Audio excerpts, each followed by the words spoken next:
ಪ್ರೀತಿಯ ದ್ವಿತೀಯ PUC ವಿದ್ಯಾರ್ಥಿಗಳ ಎಲ್ಲರಿಗೂ ಕೂಡ ಮತ್ತೊಮ್ಮೆ ನನ್ನ ಯೂಟ್ಯೂಬ್ ಚಾನಲ್ಗೆ ಸ್ವಾಗತ. ನಾಡಿನಲ್ಲಿರುವ ಎಕನಾಮಿಕ್ಸ್, ಅರ್ಥಶಾಸ್ತ್ರ, ಕನ್ನಡ ಮೀಡಿಯಂ ಇಂಗ್ಲೀಷ್ ಮೀಡಿಯಂ ಇಬ್ಬರು ನೋಡ್ರಪ್ಪ. ಏನಿಲ್ಲ ಕಂಡ್ರೋ, ಪ್ರಶ್ನೆ ಕನ್ನಡದಲ್ಲೂ ಹೇಳ್ತೀನಿ, ಇಂಗ್ಲೀಷ್ನಲ್ಲೂ ತಿಳಿಸಿಬಿಡ್ತೀನಿ ಆಯಿತಾ. ಸಮಯ ಎಲ್ಲ ಕಂಡ್ರೋ, ಬೇಜಾರಾಗಬೇಡಿ. Assignment and the project oriented questions ಅಂತ ಇದೆ. ಇದು ನಾಳೆ ನಿಮಗೆ ಲಾಸ್ಟ್ ಮೇನ್ ಕ್ವಶನಲ್ಲಿ ನೀವು ಬರೆಯುವ ಲಾಸ್ಟ್ ಮೇನ್ ಕ್ವಶನ್ ಪ್ರಶ್ನೆ ಪತ್ರಿಕೆಯಲ್ಲಿ ಏನಾಗುತ್ತೆ ಅಂದರೆ ಆನ್ಸರ್ ಎನಿ 2 ಅಂತ ಬರುತ್ತೆ. ಪ್ರಾಜೆಕ್ಟ್ ಓರಿಯೆಂಟೆಡ್ ಕ್ವಶನ್ಸು 2 ಅಟೆಂಡ್ ಮಾಡಬೇಕು. Each question carries 5 mark. 5 ಅಂಕಕ್ಕೆ ಒಂದು ಪ್ರಶ್ನೆ ಅಂದರೆ 10 ಮಾರ್ಕ್ಸ್ ಪಟ ಅಂತ ಬರುತ್ತೆ. ಪೇಜ್ ಗಂಟೆ ಬರೆಯೋದೇನೂ ಇಲ್ಲ ಸರ್, ಒಂದೊಂದು ಲೈನ್ ಬರೆದ್ರೆ ಬರುತ್ತೆ. ತೋರಿಸ್ಕೊಡ್ತೇನೆ ನೋಡಿ. ಈಗ ಇಲ್ಲಿ ಒಂದು ಪ್ರಶ್ನೆ ಇದೆ. ಇದು ನಿಮ್ಮ ಕ್ವಶನ್ ಬ್ಯಾಂಕಿಂದನೇ ಕ್ವಶನನ್ನು ತೆಗೆದುಕೊಂಡಿರುವಂಥದ್ದು. A consumer wants to consume 2 goods, ಹೌದಲ್ವ, 2 ಗೂಡ್ಸನ್ನು ಪರ್ಚೇಸ್ ಮಾಡಬೇಕು ಅಂತ ಗ್ರಾಹಕ ಬಂದಿದ್ದಾನೆ ಆಯಿತಾ. ಗೂಡ್ಸ್, ಆ ಗೂಡ್ಸು ಫಸ್ಟ್ ಗೂಡ್ ಯಾವುದು X1 ಅಂತ ಹೇಳ್ತಾನೆ, ಅದಕ್ಕೆ ರೂಪಾಯಿ ಎಷ್ಟು 10. ಸೆಕೆಂಡ್ ಗೂಡ್ಸ್ ಯಾವುದಾಗಿರುತ್ತೆ X2 ಅಂತ ತಗೋಬೇಕಂತೆ, ಅದಕ್ಕೆ 20 ರೂಪಾಯಿ ಅಂತೆ. ಹಾಗಿದ್ರೆ ಅವನ ಹತ್ರ ಟೋಟಲ್ ಇನ್ಕಮ್ ಎಷ್ಟಿದೆ ಅಂದರೆ 100 ರೂಪಾಯಿಗಳು ಇದ್ದಾವೆ. ಹಾಗಿದ್ರೆ first question, how many first goods ಅಂದರೆ X1 goods A consumer can consume ಅಂದರೆ ಪರ್ಚೇಸ್ ಎಷ್ಟು ಮಾಡ್ಬೋದು ಅಂತ ಹೇಳಿದರೆ, ಈಗ ಅವನು ಆಯಿತಾ 100 ಡಿವೈಡೆಡ್ ಬೈ 10 ಅಂತ ಬರೆದ್ರೆ ಮುಗೀತು. ಎಷ್ಟು ಆನ್ಸರ್ ಬರುತ್ತೆ ಅಲ್ಲಿಗೆ 10 ಅಂತ. 10 ಯಾವ ರೀತಿಯಾಗಿ ಈ ರೀತಿ ಹೇಗೆ ಬರೀಬೇಕು ಕಾಣ್ತಾ ಇದೆ ಅಲ್ವಾ ನಿಮಗೆ. 10X1 ಗೂಡ್ಸ್ ಅಂತ ಅಂದರೆ ಅರ್ಥ ಏನು, 10 ಫಸ್ಟ್ ಗೂಡ್ಸನ್ನು ಅವನು ಪರ್ಚೇಸನ್ನು ಮಾಡಬಹುದಾಗಿದೆ ಅಂತ. ಸೆಕೆಂಡ್ ಕ್ವಶನ್ನು ನೋಡಿ, ಹೌ ಮೆನಿ X2 ಗೂಡ್ಸ್ ಅಂತ ಇದೆ. ಅಂದರೆ second goods A consumer can consume if the entire amount spend ಅಂತ ಇದೆ. ಇನ್ಕಮನ್ನು ಸ್ಪೆಂಡ್ ಮಾಡಿದರೆ 5 ನೋಡಿ, 100 ಡಿವೈಡೆಡ್ ಬೈ 20 ಅಂತ ಹಾಕಿದರೆ 25 100 ಅಂತ 5X2 ಗೂಡ್ಸ್ ಅಂತ ಬರೀರಿ. ಇಷ್ಟೇ sir. Is the slope of budgets line downward ಅಂತ ಇದೆ, ಆರ್ ಅಪ್ವರ್ಡ್ ಅಂತ ಡೌನ್ವರ್ಡ್ ಅನ್ನುವಂಥದ್ದು ಆನ್ಸರು ಆಯಿತಾ. Or the bundles of the budget line equal to the consumer income or not ಅಂತ. ಎಸ್ ಇದೆ ಅದು. Next, if the consumer wants to have the more X1 and good and X2 good has to be given up ಅಂತ ಇದೆ. S ಕೊಡ್ಬೋದು ಅವನಿಗೆ ಅಂತ, true ಅಂತ. Next question, ನನ್ನ ಪ್ರೀತಿಯ ವಿದ್ಯಾರ್ಥಿಗಳ ಇನ್ನೊಂದು ಚಾಪ್ಟರಿಂದ ನಿಮ್ಮ ಕ್ವಶನ್ ಬ್ಯಾಂಕಲ್ಲಿ ಇರುವಂಥದ್ದು. Find the missing products in the following table ಅಂತ ಇದೆ. ಇದು ಭಾಳ ಈಸಿ ಕಣ್ರಿ ಆಯಿತಾ. ಫಾರ್ಮುಲಾ ಪಟ್ಟ ಮಾಡಿ ಏನ್ರಿ 5 ಬಾಕ್ಸ್ ತುಂಬಿದರೆ 5 ಮಾರ್ಕ್ಸು. ಇದನ್ನು ಬಿಟ್ಟು ನೀವು ಏನೇನೋ ಮಾಡ್ತೀರಾ ಅಂದರೆ ಇದು ಹುಚ್ಚುತನ ಅಂತ ಹೇಳ್ತೀವಿ. This is your question same as it is, you need to draw the box. ಇದೇ ರೀತಿಯಾಗಿ ಒಂದು ಟೇಬಲನ್ನು ಕ್ರಿಯೇಟ್ ಮಾಡಬೇಕು ತಾವುಗಳು ನಿಮ್ಮ ಕ್ವಶನ್ ಪೇಪರಲ್ಲಿ, ಆನ್ಸರ್ ಪೇಪರಲ್ಲಿ. ಕ್ವಶನ್ ಪೇಪರಲ್ಲಿ ಏನು ಮಾಡ್ಬಿಟ್ರಪ್ಪ, ಡಿಬಾರ ಬಿಡ್ತೀರಾ. ಈ ರೀತಿಯಾಗಿ ಕ್ಲೀನಾಗಿ ಒಂದು ಚಿತ್ರವನ್ನು ಬಿಡಿಸ್ಬಿಡಿ ಆಯಿತಾ. ಯಾವುದು ಹೇಳಿ ನೋಡೋಣ. ಎಸ್, ಈ ರೀತಿಯಾಗಿ ಬಿಡಿಸ್ಬಿಟ್ಟು ಆಯಿತಾ, ನೀವು ಕ್ಯಾಲ್ಕುಲೇಷನ್ ಮಾಡಿದಾಗ ಈ ರೀತಿಯಾಗಿ ಆನ್ಸರ್ ಬರಬೇಕು. ಇಷ್ಟೇ. ಈಗ ಎರಡೂ ತಾವು ತಮ್ಮ ಮುಂದೆ ಡಿಸ್ಪ್ಲೇ ಆಗಿದೆ. ದಯವಿಟ್ಟು ತಾವುಗಳು ರೆಡಿ ಮಾಡ್ಕೊಳ್ಳಿ. ಏನು ರೆಡಿ ಮಾಡ್ತೀರಾ ಹೇಳಿ, ಆನ್ಸರ್ ಯಾವ ರೀತಿಯಾಗಿ ಬರುತ್ತೆ ಏನು ಅಂತ ಎಲ್ಲ ಕಲಿಸಿರ್ತಾರೆ ನಿಮಗೆ. ನೆಕ್ಸ್ಟು ಚಾಪ್ಟ್ರಲ್ಲಿ ನೋಡೋದಾದರೆ assignment and the project work ಕ್ವಶನನ್ನು ನೋಡಿ. ಇದೇ ಸೇಮ್ ಕ್ವಶನ್ನು ಕೊಟ್ಟಿದ್ದಾರೆ. ಏನಂತ ಕೊಟ್ಟಿದ್ದಾರೆ, if the perfectly competitive market when the market price of each unit of the good is 60, compute the total revenue ಅಂತ ಇದೆ, marginal revenue and the average revenue ಅಂತ, schedule from the following table ಅಂತ. ಈ ರೀತಿಯಾಗಿ ಅವರು ಕ್ವಶನಲ್ಲಿ ಕೊಟ್ಟಿರ್ತಾರೆ. ಈ ರೀತಿಯಾಗಿ ಚಿತ್ರ ಹಾಕಬೇಕು. ಸ್ವಲ್ಪ ದಪ್ಪ ಬಾಕ್ಸ್ ಹಾಕೊಳ್ಳಿ, ಅಂದರೆ ಅಗಲ ಬಾಕ್ಸು. TR MR AR ಅದು ಖಾಲಿ ಕೊಟ್ಟಿದ್ದಾರೆ. ಇದನ್ನು ನಾವು ತುಂಬೋದು ಭಾಳ ಈಸಿ. ಇಲ್ಲೇನು ಕೊಟ್ಟಿದ್ದಾರೆ, TR ಎಷ್ಟಪ್ಪ, TR ಅಂದರೆ 60 ರೂಪಾಯಿ ಅಂತ ಕೊಟ್ಟಿದ್ದಾರಲ್ವ, 60 ರುಪೀಸ್ ಅಂತ ಇದೆ. ಇದನ್ನು TR ಪ್ಲೇಸಲ್ಲಿ ಎಲ್ಲರೂ ಕೂಡ TR ಪ್ಲೇಸಲ್ಲಿ ಅಂತೀನಿ, ಮಾರ್ಕೆಟ್ ಪ್ರೈಸಲ್ಲಿ ಹಾಕೊಂಬಿಡಿ. ಮಾರ್ಕೆಟ್ ಪ್ರೈಸಲ್ಲಿ ಆಯಿತಾ. ಮಾರ್ಕೆಟ್ ಪ್ರೈಸಲ್ಲಿ ಹಾಕ್ಕೊಂಡು TR ಅಂದ್ರೇನು, TR ಅಂತ ಹೇಳಿದರೆ P ಇಂಟು Q ಅಂತ. ಅಂದರೆ first box second box multiplication ಮಾಡಿ ಕೈ ಬಿಟ್ಟುಬಿಡಿ. 60 ಇಂಟು 0 60 ಇಂಟು 0 ಎಷ್ಟಪ್ಪ, 0ಯಿಂದ ಏನು ಗುಣಿಸಿದ್ರು 0 ಅಂತಲೇ ಬರುತ್ತೆ. If you multiply anything with 0 what will come, 0 will come ಅಂತ ಅಷ್ಟೇ, ಮತ್ತೇನೂ ಇಲ್ಲ. 61 60, 61 60, 62 120, 63 180. ನೋಡಿ ಸರ್, ಮಾರ್ಕೆಟ್ ಪ್ರೈಸು 60 ರೂಪಾಯಿ ಇತ್ತು. TR ಈ 3 ಬಾಕ್ಸು ಎಂಟಿ ಕೊಟ್ಟಿದ್ರು ಅವರು, ಹೌದಲ್ವ. ಒಂದು ಬಾಕ್ಸ್ ಅಡಿಷ್ನಲ್ ಆಗಿ ನಾವು ಇಲ್ಲಿ ಹಾಕೊಂಡಿದ್ದೀವಿ. ಇದು ಇಷ್ಟೇ ಸರ್, ಮತ್ತೇನೂ ಇಲ್ಲ. ಪಟ ಹಾಕಿ ಒಗಿತಾ ಇರಿ. ಇಲ್ಲ ಅಂದರೆ ನಾನು ಹೇಳಿದ್ನಲ್ವ ಎಷ್ಟು ಈಸಿ ಇದು, ಕ್ಯಾಲ್ಕುಲೇಟರ್ ಒಯ್ಯಬೇಕು ಅಂತ ಇಲ್ಲ.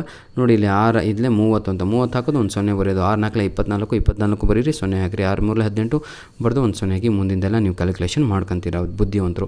ವಿಡಿಯೋ ಭಾಳ ಲೆಂತಿ ಆಗುತ್ತೆ, ಆಲ್ರೆಡಿ 4 ನಿಮಿಷ ಆಯಿತು. ಅಸೈನ್ಮೆಂಟ್ ಅಂತ ಪ್ರಾಜೆಕ್ಟ್ ಓರಿಯೆಂಟೆಡ್ ಕ್ವಶನ್ಸ್ 5 ಮಾರ್ಕ್ಸ್ ಅಂತ ಇದೆ. Neat diagram of the following table and identify the equilibrium point ಅಂತ ಇದೆ. Equilibrium quality assess demand and the excess supply ಇಂದ ಡಯಾಗ್ರಾಮ್ ಅಂತ ಇದೆ. ಕಂಪಲ್ಸರಿಯಾಗಿ ಬರುವಂತಹ ಪ್ರಶ್ನೆಗಳು ಆಗಿರ್ತವೆ. ಇಷ್ಟೇ ಸರ್, ಮತ್ತೇನೂ ಇಲ್ಲ. ಇಲ್ಲಿ ಸ್ವಲ್ಪ ಚೇಂಜ್ ಮಾಡ್ತಾರೆ ಅಷ್ಟೇ ನಂಬರ್ಸ್ಗಳನ್ನು ಆಯಿತಾ. ಕನ್ನಡ ಮೀಡಿಯಮ್ ಆಗಿರ್ಬೋದು, ಇಂಗ್ಲೀಷ್ ಮೀಡಿಯಮ್ ಆಗಿರ್ಬೋದು, ಎಲ್ಲರೂ ಇಂಗ್ಲೀಷಲ್ಲೇ ನಂಬರ್ಸನ್ನು ಬರೀಬೇಕು. ಇದು ಗೊತ್ತು ಎಲ್ಲರಿಗೂ ಕೂಡ. ಈ ರೀತಿಯಾಗಿ ಬಾಕ್ಸ್ ಕೊಟ್ಟಿದ್ದಾರೆ. ಈ ರೀತಿಯಾಗಿ ಬಾಕ್ಸನ್ನು ಹಾಕೊಂಬಿಟ್ಟು ಹೀಗೆ ತಾವುಗಳು ಏನು ಮಾಡಬೇಕು, ಒಂದು ಗ್ರಾಫನ್ನು ರೆಡಿ ಮಾಡಬೇಕಾಗತ್ತೆ. ಗ್ರಾಫನ್ನು ರೆಡಿ ಮಾಡಬೇಕು. ಇದೇ ಅದು ಗ್ರಾಫು ನೋಡಿ. ಈಕ್ವಿಲಿಬ್ರಿಯಂ ಪಾಯಿಂಟನ್ನು ಆಗಿ ತಗೊಳ್ಳಿ. ಈಕ್ವಿಲಿಬ್ರಿಯಂ ಪ್ರೈಸನ್ನು ಅವರೇ ಕೊಟ್ಟಿದ್ದಾರೆ ಎಲ್ಲದೂ ಕೂಡ ಆಯಿತಾ. 3 ಅಂತ ತಗೊಳ್ಳಿ. ನೆಕ್ಸ್ಟು ಈಕ್ವಿಲಿಬ್ರಿಯಮ್ ಪ್ರೈಸ್ 30 ಎಲ್ಲ ಹಾಕ್ಕೊಂಡು ಪಟ ಅಂತ ನೋಡಿ. ಈಗ ಇಲ್ಲೇನು ಬರ್ಕೊಂತೀರೋ ಅದನ್ನೇ ಇಲ್ಲಿ ಗ್ರಾಫಲ್ಲಿ ತಾವುಗಳು ಮೆನ್ಷನ್ ಮಾಡಬೇಕು. ಈಗ ನಾನು ನಿಮಗೆ ತೋರಿಸ್ತಾ ಹೋಗ್ತೀನಿ ನೋಡಿ. ಎಕ್ಸ್ ಆ್ಯಕ್ಸಿಸಲ್ಲಿ ತಾವುಗಳು ಈಕ್ವಿಲಿಬ್ರಿಯಮ್ ಪ್ರೈಸನ್ನು ಏನು ಮಾಡ್ತಾಯಿದ್ದೀರಾ ಅಂದರೆ ಕಾಣ್ತಾ ಇದೇನ್ರೋ, ಹೌದಲ್ವ? ಎಕ್ಸ್ ಆ್ಯಕ್ಸಿಸ್ಸು, ವೈ ಆ್ಯಕ್ಸಿಸ್ಸು, ಒಂದು ಕಡೆ ಕ್ವಾಂಟಿಟಿ ಅಂತ ಬರ್ಕೊಂಡ್ರಿ, ಒಂದು ಕಡೆ ಪ್ರೈಸ್ ಅಂತ ಬರ್ಕೊಂಡ್ರಿ. ವೈ ಆ್ಯಕ್ಸಿಸಲ್ಲಿ ತಾವುಗಳು ಏನು ಬರೆದ್ರಿ? ಪ್ರೈಸ್ ಇದೆ. ಎಕ್ಸ್ ಆ್ಯಕ್ಸಿಸಲ್ಲಿ ಏನಿದೆ? ಕ್ವಾಂಟಿಟಿ ಇದೆ. ಕ್ಲಿಯರ್? ಹೌದಲ್ವ? ಈಗ ಫಸ್ಟು ಲೈನ್ ಡ್ರಾ ಮಾಡಬೇಕಾಗಿರೋದು ಎಲ್ಲಿಗ? 3ಗೆ 30ಗೆ ಈಕ್ವಿಲಿಬ್ರಿಯಮ್ ಪ್ರೈಸ್ನಿಂದ ಹಿಡಿದು ಈಕ್ವಿಲಿಬ್ರಿಯಮ್ ಏನಂತೀರ ತಾವುಗಳು ಕ್ವಾಂಟಿಟಿ ಅಂತ ಬರಬೇಕಾಯ್ತಾ? ಅದು ಸ್ವಲ್ಪ ಮಿಸ್ ಆಗಿದೆ, ಬೇಜಾರಾಗ್ಬಿಡಿ. ಎರಡೂ ಕೂಡ ಪಾಯಿಂಟ್ಸನ್ನು ಕೂಡಿಸಾಯ್ತಾ? Very good. ಈಗ ಮುಂದಿನ ಕೆಲಸ ಏನು ನಿಮ್ಮದು ಅಂತ ಹೇಳಿದರೆ ಏನು ಹೇಳಿ ನೋಡೋಣ. ಎಸ್, ಎಕ್ಸಸ್ ಡಿಮ್ಯಾಂಡ್ ಅಂತ ಇದೆ. ಎಕ್ಸಸ್ ಡಿಮ್ಯಾಂಡ್ ಯಾರ್ದು? C D. ನೆಕ್ಸ್ಟ್ ಎಕ್ಸಸ್ ಏನಿದು? ಸಪ್ಲೈ ಇದೆ, ಅದು AB. ಹಾಕೊಂಬಿಟ್ರೆ ಪಟ ಕೆಲಸವನ್ನು ಮುಗಿಸ್ಬೋದು. ಇದನ್ನೆಲ್ಲ ತಾವು ನಿಮಗೆ ಕಲಿಸಿರ್ತಾರೆ. 4ಇಂದ ಒಂದು ಲೈನು, 2ಇಂದ ಒಂದು ಲೈನು ಇಲ್ಲೇ ಕೊಟ್ಟಿದ್ದಾರೆ ಅವರು, ಹೌದಲ್ವಾ? ನೋಡಿ ಈಗ ಸರ್ ಇದು ಹೆಂಗೆ ಸರ್ ಹಾಕೋಣದು ಅಂತ ತಾವು ಕೇಳೋದಾದರೆ ಎಕ್ಸ್ ಆ್ಯಕ್ಸಿಸು 0 to 50 ಅಂತ ಇದೆ. ಹೆಂಗೆ ಸರ್ ಗೊತ್ತಾಯಿತು ಅಂದರೆ 50ನೇ ಹೈಯೆಸ್ಟ್ ಇರುವಂಥದ್ದು 50 ನಂಬರು. ಹಾಗಾಗಿ 50 ತನಕ ತಾವುಗಳು ಒಂದು ಗ್ರಾಫನ್ನು ರೆಡಿ ಮಾಡ್ಕೊಳ್ಳಿ. ಅಂದರೆ 10 10 10 0 10 20 30 40 ಈ ರೀತಿಯಾಗಿ ಮಾಡ್ಕೊಳ್ಳಿ. ನೆಕ್ಸ್ಟು ಇಲ್ಲಿ ಹೈಯೆಸ್ಟ್ ಆದಿರುವಂಥದ್ದು 5ಗೆ ತನಕ ತಾವುಗಳು 0 1 2 3 4 5 ಅಂತ ಅಲ್ಲಿವರೆಗೂ ಒಂದು ಮಾಡ್ಕೊಳ್ಳಿ. ಇಲ್ಲಿ 5 10 ನೋಡಿ ಏನಿದು 50 ಅಂತ ಇದೆ. ಇದನ್ನು ಇಲ್ಲೇ ಕಾಣ್ತಾ ಇದೆ ಎಲ್ಲರಿಗೂ ನೋಡಿ. 50ಗೆ ಒಂದು ಡಾಟ್ ಇದೆ, ಅಲ್ಲಿ ಒಂದು ಡಾಟ್ ಇದೆ. ನೆಕ್ಸ್ಟು ಇದನ್ನೆಲ್ಲ ಮಾಡ್ತೀರಾ ಕಂಡ್ರೆ ನಾನು ಹೇಳ್ಕೊಂತ ಕುಂತ್ರೆ ಟೈಮ್ ಆಗುತ್ತೆ. ಮುಂದೆ ಹೋಗೋಣ. ಅಸೈನ್ಮೆಂಟ್ ಅಂದ ಪ್ರಾಜೆಕ್ಟ್ ಓರಿಯೆಂಟೆಡ್ ಕ್ವಶನ್ಸ್ ಅಂತ ಇದೆ. Find out the missing value in the following table ಅಂತ. ವೀಟು, ಫ್ಲೋರು, ಬ್ರೆಡ್ಡು ರಿಟೇಲ್ ಶಾಪಲ್ಲಿ ಈ ರೀತಿಯಾಗಿ ಟೋಟಲ್ ಪ್ರೊಡಕ್ಷನ್ನು 500 ಇವೆಲ್ಲ ಇದೆ. ಇಂಟರ್ಮೀಡಿಯೇಟ್ ಗೂಡ್ಸ್ ಯೂಸ್ಡ್ 0 ಇವೆಲ್ಲ ಕೊಟ್ಟಿದ್ದಾರೆ. ವ್ಯಾಲ್ಯೂ ಆ್ಯಡೆಡ್ ಅಂತ ಕೊಟ್ಟು ಇದನ್ನು ಕೂಡ ಕೊಟ್ಟಿದ್ದಾರೆ. ಗ್ರಾಸ್ ವ್ಯಾಲ್ಯೂ ಆ್ಯಡೆಡ್ ಅಂತ ಕೊಟ್ಟು GVA ಅಂದರೆ ಅದೇ ಗ್ರಾಸ್ ವ್ಯಾಲ್ಯೂ ಇದು ಅಂತ. Find out the missing value in the following table ಅಂತ. ಏನು ಮಿಸ್ಸಿಂಗ್ ವ್ಯಾಲ್ಯೂ ಇದೆ? ಏನು ಮಿಸ್ಸಿಂಗ್ ವ್ಯಾಲ್ಯೂನೇ ಇಲ್ಲ. ಅದೇ ಮಿಸ್ಸಿಂಗ್ ವ್ಯಾಲ್ಯೂ ಇದ್ದಿದ್ದು ಯಾವುದು ಗೊತ್ತಾ? ಡಾರ್ಕಾಗಿ ಶೇಡ್ ಆಗಿದೆ ಅಲ್ವಾ? ಅದನ್ನು ಇಲ್ಲಿ ತುಂಬಿ ಇಟ್ಟಿದ್ದೇವೆ ಅಷ್ಟೇ, ಮತ್ತೇನೂ ಇಲ್ಲ. ಅವರು ಕೊಟ್ಟಿದ್ದು ಬರೀ 500. ಇಲ್ಲಿ 300 ಹೆಂಗೆ ಬಂತು ಅಂತ ಹೇಳಿದರೆ ನೋಡಿ, 500 ಮೈನಸ್ ಏನಂತೀರ ತಗೊಳ್ಳು 0 ಅಂತ ಮಾಡಿದರೆ 500 ಆಯಿತು. 800 ಮೈನಸ್ 500 ಮಾಡಿದರೆ 300 ಬರುತ್ತೆ ಅಂತ. ಅವ್ರು ಕೊಟ್ಟಿದ್ದೇನು ಗೊತ್ತಾ? 800 ಬಾಕ್ಸು ಎಂಟಿ ಇತ್ತು. 500 ಪ್ಲಸ್ 300 ಕೂಡಿಸಿ ಅಲ್ಲಿ ಬರೆದ್ವಿ. ನೆಕ್ಸ್ಟು ಇಲ್ಲಿ 800 ಬಾಕ್ಸು ಅದು ಕೂಡ ಖಾಲಿ ಇತ್ತು. 1100 ಮೈನಸ್ 300 ಮಾಡಿದ್ವಿ, 800 ಬಂತು, ಬರೆದ್ವಿ. ನೆಕ್ಸ್ಟು 1200 ಪ್ಲಸ್ 200 ಮಾಡಿದ್ವಿ, ಅದಕ್ಕೆ 1300 ಬಂತು. ಇದೊಂದು ಬಾಕ್ಸ್ ಖಾಲಿ ಇತ್ತು. ವ್ಯಾಲ್ಯೂ ಆ್ಯಡೆಡನ್ನು ಮಾಡಿ ಇಲ್ಲಿ ಕೆಳಗಡೆ 1300 ಅಂತ ಬರೆದಿದ್ದೀವಿ. ಆಯಿತಾ? ನೆಕ್ಸ್ಟು ಈಸಿ ಕಂಡ್ರೋ. ಪ್ರಾಜೆಕ್ಟ್ ಓರಿಯೆಂಟೆಡ್ ಕ್ವಶನ್ಸ್ ಅಂದರೆ ಈಸಿ. ಪ್ರಾಜೆಕ್ಟ್ ಇನ್ನೊಂದು ಥಿಯರಿ ಭಾಗದಲ್ಲೂ ಕೂಡ ಬರುತ್ತೆ ಕೆಲವೊಮ್ಮೆ. Write about the impact of 2016 demonetisation on the Indian economy ಅಂತ ಒಂದು ಕ್ವಶನ್ ಇದೆ ನಿಮಗೆ.